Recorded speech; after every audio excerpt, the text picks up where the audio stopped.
Based on what we've heard, 150 million per signature of the congressman. And sa mga naririnig nyo, nung sinabi nyo meron kapalit yung pag-vote to impeach, magkano yung inaalok? Magkano ba yung pinag-uusapan natin dito?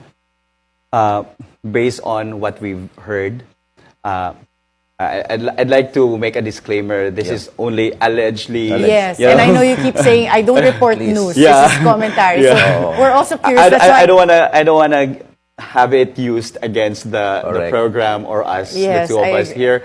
But yeah, based on what we've heard, 150 million per signature of the congressman.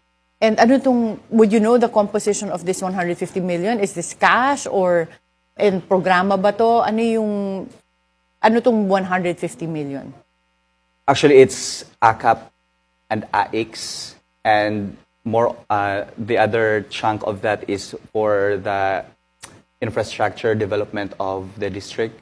So nakadivide yan lahat, tatlo. And yeah, Do you know yung pagka-divide? How much? I'm not sure with the figure now, but I've written about it. I just can't recall the exact number. Attorney Karen, I'll provide it to you later.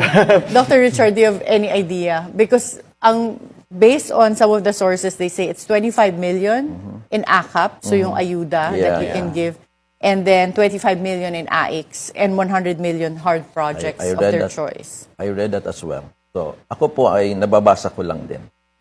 So, I don't have, a hard copy or direct information